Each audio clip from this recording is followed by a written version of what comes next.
everyone, this is Ebinsi from Evika. നമ്മുടെ ഇന്നത്തെ apple news എബിയിൽ നമ്മൾ കുറേയധികം അടിപൊളിയായ കാര്യങ്ങൾ സംസാരിക്കാൻ പോകുന്നത്. സോ ഇതേപോലെ ആപ്പിളിൻ്റെ അപ്ഡേറ്റ്സും ടിപ്സും ട്രിക്സും എല്ലാ കാര്യങ്ങളും അറിയുന്നത് നമ്മുടെ ചാനൽ ഇപ്പം തന്നെ സബ്സ്ക്രൈബ് ചെയ്യുക. സബ്സ്ക്രിപ്ഷൻ അല്ലെങ്കിൽ സബ്സ്ക്രൈബ് നിങ്ങൾക്ക് ഫ്രീ ആയിട്ട് ചെയ്യാൻ പറ്റിയ കാര്യം. പക്ഷെ നമുക്ക് അതൊരു വലിയ കാര്യം തന്നെയാണ്. നിങ്ങളാണ് നമ്മുടെ സ്ട്രെങ്ത് എന്ന് പറയുന്നത്. സോ എന്തായാലും ഇപ്പം തന്നെ ഈ ഒരു വീഡിയോ പോസ്റ്റ് ചെയ്തിട്ട് സബ്സ്ക്രൈബ് എന്ന് ഉറപ്പുവരുത്തുക. ബെല്ലൈക്കനോടെ എനേബിൾ ചെയ്യുക. ആൻഡ് ഇൻസ്റ്റാഗ്രാമിൽ കൂടെയും ഫേസ്ബുക്കിൽ കൂടെ ഒക്കെ നിങ്ങൾക്ക് ഫോളോ ചെയ്യാം. ലിങ്ക് നമ്മുടെ ഡിസ്ക്രിപ്ഷൻ ബോക്സ് കൊടുക്കുന്നുണ്ട്.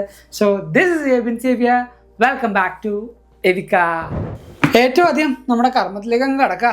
നമുക്ക് അപ്ഡേഷൻ ഒന്ന് സ്റ്റാർട്ട് ചെയ്യാം. iOS 26 official updation apple release ചെയ്യുന്നുണ്ട്. ഈ അപ്ഡേഷനിൽ അടിമുടിയാണ് ഐഫോണിൻ്റെ ഫീച്ചേഴ്സും അതോടൊപ്പം ആ ഒരു ലുക്കും ആപ്പിൾ മാറ്റിയിരിക്കുന്നത്. ലിക്വിഡ് ഗ്ലാസ് എന്ന് പറഞ്ഞ ഫീച്ചർ മാത്രമല്ല ആ ഒരു അപ്ഡേഷനിൽ ആപ്പിൾ കൊണ്ടുവന്നിരിക്കുന്നത്.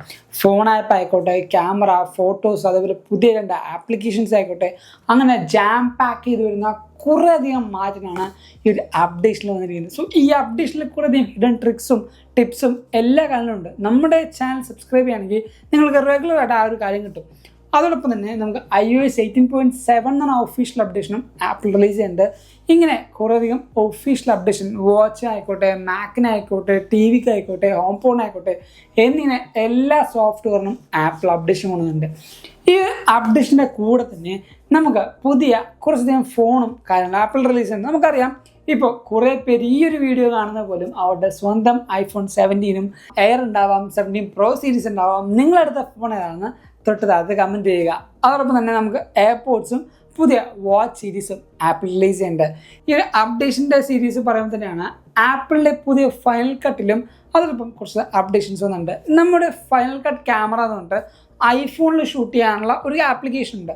ഈ ഒരു ആപ്ലിക്കേഷനിൽ 17 Pro സീരീസിന് മാത്രമായിട്ടൊരു പ്രത്യേക അപ്ഡേറ്റ് വരുന്നുണ്ട്. കാരണം നമുക്കറിയാവുന്ന പോലെ 17 Pro സീരീസിൽ ജെൻലോക്കും പ്രോറോയും അങ്ങനെ കുറേയധികം ഓപ്ഷൻസ് വരുന്നുണ്ട്. ആ ഒരു ഫോർമാറ്റിൽ ഷൂട്ട് ചെയ്യാൻ ഫൈനൽ കട്ട് ക്യാമറയുടെ അപ്ഡേഷനും ഇപ്പം ഐഫോണിൽ വരുന്നുണ്ട്. ഈ ഫൈനൽ കട്ട് ക്യാമറയിൽ ഷൂട്ട് ചെയ്യുന്ന ഫൂട്ടേജ് എഡിറ്റ് ചെയ്യാനായിട്ട് നമ്മുടെ ഫൈനൽ കട്ട് പ്രോയിന് ഒരു അപ്ഡേഷൻ വരുന്നുണ്ട്. 11.2 എന്ന വേർഷനാണ് ഇപ്പോൾ വരുന്നത്. നേരത്തെ നമുക്ക് വന്നത് 11.1.1 അങ്ങനെ ഒരു അപ്ഡേഷനാണ്. ഞാനിപ്പോൾ യൂസ് ചെയ്യുന്നത് 11.1.1 ആണ്. 11.2 വന്നിട്ടുണ്ട്. സോ റെഗുലറായിട്ട് ഈ പറഞ്ഞ വീഡിയോ എഡിറ്റിംഗ് ചെയ്യുന്ന ആൾക്കാർക്ക് ഫൈനൽ കട്ടിൻ്റെ അപ്ഡേഷനും ഇപ്പോൾ വന്നിട്ടുണ്ട്. അപ്പം ഐപാഡിൽ എഡിറ്റ് ചെയ്യുന്ന ഫൈനൽ കട്ട് പ്രോയിൻ്റെ യൂസേഴ്സിനും ആ ഒരു അപ്ഡേഷൻ നമുക്ക് വന്നിട്ടുണ്ട്.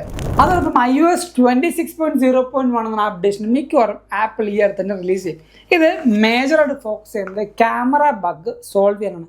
കുറേയധികം കൂട്ടുകാർ ഇപ്പം നമ്മുടെ ഈ പറഞ്ഞ യൂട്യൂബ് ചാനലിൽ അല്ലെങ്കിൽ യൂട്യൂബിൻ്റെ വീഡിയോയുടെ താഴെ തരാൻ കമൻ്റ് ആയിട്ടും എനിക്ക് പേഴ്സണൽ ഇൻസ്റ്റാഗ്രാമിൽ മെസ്സേജ് ആയിട്ട് അയച്ചിട്ടുണ്ടായിരുന്നു. ക്യാമറ ക്വാളിറ്റി വല്ലാണ്ട് കുറഞ്ഞിട്ടുണ്ട്. നമ്മൾ വീഡിയോ എടുക്കുമ്പോഴും ഫോട്ടോ എടുക്കുമ്പോഴും പ്രോസസ്സിങ്ങും എല്ലാ കാര്യങ്ങളും വല്ലാണ്ട് കുറഞ്ഞിട്ടുണ്ട്. 2x ഫോട്ടോ എടുക്കുമ്പോൾ ഫുൾ ഗ്രെയിനി ആയിട്ട് ഫീൽ ചെയ്യുന്നത്. ആ ഒരു സെയിം പ്രശ്നം iPhone 17 സീരീസിലും എയർ സീരീസിലൊക്കെ കാണുന്നുണ്ട് എന്ന റിപ്പോർട്ടുണ്ട്. അതുകൊണ്ട് തന്നെ ആ ഒരു ബഗ് കുറക്കാൻ വേണ്ടിയാണ് ഈ പറയുന്ന iOS 26.0.1 എന്ന അപ്ഡേഷൻ ആപ്പിൾ റിലീസ് ചെയ്യാനുള്ള ചാൻസ്. അതോടൊപ്പം apple BKC, apple 5th Avenue park എന്നീ പറഞ്ഞ എല്ലാ ആപ്പിൾ സ്റ്റോഴ്സിലല്ല ചില ആപ്പിൾ സ്റ്റോഴ്സ്, സെലക്റ്റഡ് ആപ്പിൾ സ്റ്റോഴ്സിൻ്റെ ഫ്രണ്ടിൽ ഐഫോൺ സീരീസിൻ്റെ ഡെക്കറേറ്റീവ് ആയിട്ടുള്ള പ്രൊമോഷൻ പേരുകൾ കൊടുത്താൽ നമ്മൾ പെട്ടെന്ന് ഒരു ലുക്ക് നോക്കിക്കഴിഞ്ഞാൽ അത് ഫോട്ടോഷോപ്പ് ചെയ്ത പോലെ ഫീൽ ചെയ്യും. പക്ഷേ ഫോട്ടോഷോപ്പ് അല്ല, ശരിക്കും ഒരു ഡെക്കറേഷൻ പീസായിട്ട് പ്രോ എന്നും എയർ എന്നും എഴുതി വെച്ച് ചില സ്റ്റോറുകളുടെ ഫ്രണ്ടിൽ വെച്ചായിരുന്നു. എനിക്കത് കാണാൻ ചാൻസ് കിട്ടില്ല. പക്ഷേ നമ്മുടെ ആപ്പിൾ BKC, മുമ്പിലുള്ള ഫസ്റ്റ് ആപ്പിൾ സ്റ്റോർ ആപ്പിൾ BKCയിലൊക്കെ പുറത്ത് ആ ഒരു സംഭവം വെച്ചിട്ടുണ്ടായിരുന്നു. എൻ്റെ ഫ്രണ്ട്സൊക്കെ എനിക്ക് ഫോട്ടോ വെച്ചിട്ടുണ്ടായിരുന്നു. നമ്മുടെ കേരളത്തിലും എറണാകുളത്തും ഈ പറഞ്ഞ ആപ്പിൾ സ്റ്റോറൊക്കെ വന്നിട്ടുണ്ടെങ്കിൽ എന്തായാലും ഇതേപോലത്തെ വലിയൊരു സ്വീകരണം മിക്കവാറും മലയാളികൾ തന്നെ കൊടുക്കാൻ നല്ല ചാൻസ് ഉണ്ട്. എന്നാണെന്തോ ഈ പറയുന്ന ആപ്പിൾ സ്റ്റോർ വരവിരിക്കും മിക്കവാറും 2027 കൊല്ലം ആകുമ്പോഴത്തേക്കും 2027 ആകുമ്പോഴത്തേക്കും വരുമായിരിക്കും. ആർക്കറിയാം. അതോടൊപ്പം ഐഫോൺ എയർ നമ്മുടെ ജെറി കണ്ണൻ വളച്ച് തിരിച്ച് കഷ്ടപ്പെട്ട് നോക്കിയിട്ട് വളയുന്നില്ല. അവസാനം 92 കിലോ വെയിറ്റുള്ള ഒരു ബെൻഡിൻ്റെ ടെസ്റ്റ് നടത്തിയപ്പോഴാണ് ഫോൺ വളഞ്ഞത്. 92 കിലോ. നമ്മുടെ കൈ കൊണ്ടൊന്നും വളച്ച 92 കിലോ ഒന്നും വരില്ല. അല്ലെങ്കിൽ എത്ര ഫോഴ്സ്, നമ്മൾ എന്തൊരു ഫോഴ്സ് കൊടുത്താൽ ആ കൈൻറ്റിക് എനർജി നമുക്ക് ക്രിയേറ്റ് ചെയ്യാൻ പറ്റും. സോ ഐഫോൺ എയർ എന്ന് പറഞ്ഞാൽ നമ്മൾ വിചാരിക്കും 5.6 mm ഉള്ളതുകൊണ്ട് പെട്ടെന്ന് വളയുന്നത്. പക്ഷെ അത്രയും പെട്ടെന്ന് വളയുന്നില്ല. അത്ര ഡ്യൂറബിളായിട്ടാണ് ആപ്പിൾ ആ ഡിവൈസ് ക്രിയേറ്റ് ചെയ്തത്. പക്ഷേ എനിക്ക് തോന്നുന്നില്ല കേട്ടോ ഈ പറഞ്ഞ ഐഫോൺ എയർ അത്ര വലിയ ഹിറ്റ് ആകും എന്ന് എനിക്ക് തോന്നുന്നില്ല. മേ ബി ആപ്പിൾ ഇപ്പോൾ ഐഫോൺ എയർ ഒരു ട്രയൽ റൺ പോലായിട്ട് ഇങ്ങനെ റിലീസ് ചെയ്യാൻ പോകുന്നത്, അല്ലെങ്കിൽ വെച്ചേക്കുന്നത്. ആദ്യമായിട്ട് നിങ്ങൾ ഓർക്കുന്നുണ്ടാകുമല്ല, ആദ്യമായിട്ട് സ്റ്റീവ് ജോബ്സ് മാക്ബുക്ക് എയർ എന്ന് പറഞ്ഞ കോൺസെപ്റ്റ് റിലീസ് ചെയ്തപ്പോൾ ഭയങ്കര അവഗണനയായിരുന്നു ഈ പ്രൊഡക്റ്റിന്.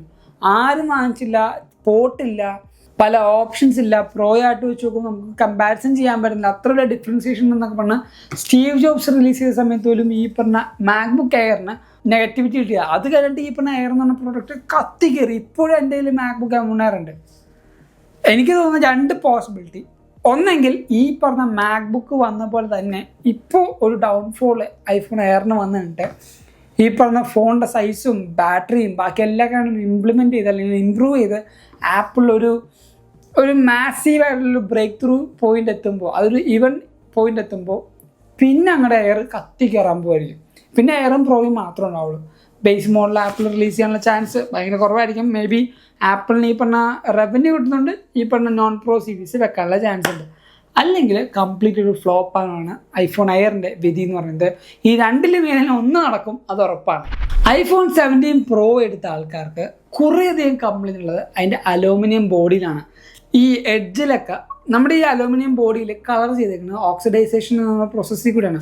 പക്ഷേ കുറേയധികം ആൾക്കാർക്ക്, എസ്പെഷ്യലി ഈ പറഞ്ഞ കോസ്മിക് ഓറഞ്ച് എടുത്ത ആൾക്കാർ ഇപ്പോൾ 17 Pro എടുത്ത അറഞ്ചം ഡ്യൂറബിലിറ്റി ടെസ്റ്റാണ്. അങ്ങോട്ട് എറിയുന്നു, ഇങ്ങോട്ട് എറിയുന്നു, തല്ലിപ്പൊട്ടിക്കുന്നു, സ്ക്രീൻ പൊളിക്കുന്നു, ഇങ്ങനെ ഡ്യൂറബിലിറ്റി ടെസ്റ്റ് ഉണ്ട്. ഡ്യൂറബിലിറ്റി ടെസ്റ്റിൽ ഏറ്റവും കൂടുതൽ ആൾക്കാർക്കും നോട്ടിസബിൾ ആയിട്ട് വരുന്ന പ്രശ്നം എന്ന് പറഞ്ഞാൽ കളർ പോകുന്നുണ്ട്, എഡ്ജിനൊക്കെ കളർ പോകുന്നുണ്ട് വല്ലാണ്ട്. കഴിഞ്ഞ വട്ടം വന്ന ടൈറ്റാനിയം പോലെ അല്ല, ഭയങ്കര മോശമായിട്ട് കളർ പോകുന്നുണ്ട്, എഡ്ജിൽ സ്ക്രാച്ച് ആകുന്നുണ്ട് റിപ്പോർട്ട് ചെയ്യുന്നുണ്ട്. 17 Pro സീരീസ് എസ്പെഷ്യലി ഈ പറഞ്ഞ കോസ്മിക് ഓറഞ്ചിലാണ് ഈ ഒരു കംപ്ലയിൻറ്റ് ചെയ്യുന്നത്. എന്തിനാണ് ഈ ഫോൺ തന്നെ നശിപ്പിക്കാൻ പോകുന്നത്? എത്രയോ ആൾക്കാരുണ്ട് ഫോൺ എടുക്കാൻ വേണ്ടി കഷ്ടപ്പെടുന്ന ആൾക്കാർ. ഫോൺ എടുക്കുക, തല്ലിപ്പൊട്ടിക്കുക, അതൊരു ഫണ്ണാണ്. ഓരോ ആൾക്കാർക്കും ഓരോ ഫണ്ണ്. എനിക്ക് നമ്മളൊക്കെ എത്ര രൂപ കഷ്ടപ്പെട്ടായിരിക്കും ഒരു ഫോൺ എടുക്കുന്നത്. EMI ഇട്ടും അത് ചെയ്തും കുറേ ഇതേപോലെ വായിട്ട് അലച്ചും നമ്മൾ എന്തോരം കഷ്ടപ്പെട്ടൊരു ഫോൺ എടുക്കുന്നത്. ഇങ്ങനെ നശിപ്പിക്കാൻ കുറേ നിങ്ങളുണ്ട്. അവർക്കതായിരിക്കും ഫോൺ. എന്തെങ്കിലും കാണിക്കട്ടെ. നമുക്കിന്ന് നമ്മുടെ പബ്ലിക് റിയാക്ഷനിലേക്ക് പോകാം. കഴിഞ്ഞൊരു വീഡിയോയിൽ ഞാൻ പറഞ്ഞായിരുന്നു ഐഫോൺ എയറിൻ്റെ ട്രെയിലറിൽ ഒരു ചെറിയ ഹിഡൻ ഡീറ്റെയിൽ ഉണ്ടായിരുന്നു. അതാരും കമൻറ്റ് ചെയ്തില്ല. പക്ഷേ നമ്മുടെ ഈ പറഞ്ഞ റിയാക്ഷൻ വീഡിയോസ് അല്ലെങ്കിൽ ഈ പറഞ്ഞ പബ്ലിക് റിയാക്ഷനിൽ നിങ്ങളൊന്ന് എന്താ പറയുക, നിങ്ങളുടെ ഒപ്പീനിയൻ എല്ലാം താഴത്ത് കമൻറ്റ് ചെയ്യുക. കാരണം എന്നാൽ മാത്രമാണ് നമുക്ക് ഇപ്പോൾ ഒരു വീഡിയോ എന്ന് പറഞ്ഞാൽ ജസ്റ്റ് ഒരു ക്യാമറ തുറന്ന് നോക്കുക, ഒരു റിയാക്ഷനകത്ത ക്യാമറയോടാണ് ഞാൻ സംസാരിക്കുന്നത്. പക്ഷെ നിങ്ങളുടെ റിയാക്ഷൻ ഇതേപോലെ വൃത്തികേടും തെറിയും പറയാനല്ല ഞാൻ പറഞ്ഞത്. പക്ഷേ ഞാനിപ്പോൾ ഇതേപോലെ പബ്ലിക് റിയാക്ഷനിൽ നിങ്ങൾക്ക് എന്താ മനസ്സിലായത് എന്ന് ചോദിക്കുമ്പോൾ തിരിച്ച് കമൻറ്റ് ചെയ്യാനും നമുക്കും അതേപോലെ ഒരു പബ്ലിക് റിയാക്ഷനിലൂടെ ഇൻട്രാക്ഷനും എനിക്ക് നിങ്ങളായിട്ടും നിങ്ങൾക്ക് എന്നോടായിട്ടും ഒരു ചെറിയ കമ്മ്യൂണിക്കേഷനൊക്കെ ചെയ്യാൻ പറ്റിയതുകൊണ്ടാണ് പബ്ലിക് റിയാക്ഷൻ എന്ന് പറഞ്ഞ സെഗ്മെൻറ്റ് നമ്മുടെ ഈ പറഞ്ഞ ന്യൂസിൽ വെച്ചിട്ടുണ്ട്. കഴിഞ്ഞ ഐഫോൺ എയറിൻ്റെ ആ ഒരു വീഡിയോയിൽ ഞാൻ പറഞ്ഞ ആ ഒരു ഹിഡൻ ഡീറ്റെയിൽ എന്ന് പറഞ്ഞാൽ സൈഡിൽ ചെറുതായിട്ടൊരു എംവലപ്പ് കാണാൻ പറ്റും, മഞ്ഞ envelope. Steve jobs MacBook air ഒരു എൻവലപ്പിൽ തന്നെ, മഞ്ഞ എൻവലപ്പിൽ തന്നെ പുറത്തേക്ക് എടുത്ത് പബ്ലിക്കിനെ കാണിച്ചു കൊടുത്തത്. സോ അതേ സെയിം എൻവലപ്പും മാക്ബുക്കിൻ്റെ ചെറിയൊരു എഡ്ജും ഈ സൈഡിൽ ഐഫോൺ എയറിൻ്റെ ഈ വീഡിയോയുടെ സൈഡിൽ കാണിച്ചായിരുന്നു.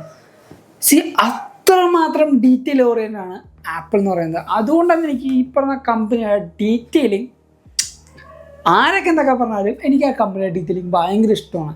ഇപ്പോൾ ഞാൻ നിങ്ങൾക്കൊരു പിക്ക് കാണിച്ചുതരാം. ഈ ഒരു പിക്കിൽ ഒരു ഡീറ്റെയിൽ ഉണ്ട്. ആ ഡീറ്റെയിൽ എന്താണെന്ന് നിങ്ങൾ ഈ പറഞ്ഞ വീഡിയോ തൊട്ട് തത്ത് കമൻറ്റ് ചെയ്യും. നമുക്ക് അടുത്ത വീഡിയോയിൽ സംസാരിക്കാം ഇതിൻ്റെ എന്താണ് ഡീകോഡിങ് എന്ന് പറയുന്നത്. സോ ഇന്നത്തെ ഈ ഒരു വീഡിയോയിൽ, ഈ ഒരു ന്യൂസിൽ നിങ്ങൾക്ക് കുറേ കാര്യം അറിഞ്ഞോ മനസ്സിലാക്കി എന്ന് വിശ്വസിക്കുന്നു. അതുകൊണ്ട് തന്നെ ഈ വീഡിയോ ലൈക്ക് ചെയ്യുക. എല്ലാ കൂട്ടുകാർക്കും ഈ ഒരു വീഡിയോ ഷെയർ ചെയ്യുക. ഇതേപോലെ റെഗുലറായിട്ട് ആപ്പിളിൻ്റെ അപ്ഡേറ്റ്സും ന്യൂസും എല്ലാ കാര്യങ്ങളും ഇപ്പോൾ തന്നെ നമ്മുടെ ചാനൽ സബ്സ്ക്രൈബ് ചെയ്യുക. ഇൻസ്റ്റാഗ്രാമിൽ കൂടെ ഫേസ്ബുക്കിൽ കൂടെ നിങ്ങൾക്ക് ഫോളോ ചെയ്യാം. ലിങ്ക് ഞാൻ നമ്മുടെ ഡിസ്ക്രിപ്ഷൻ ബോക്സിൽ കൊടുത്തേക്കാം. Thank you so much for watching soul video. This is Evin Xavier signing from Evika.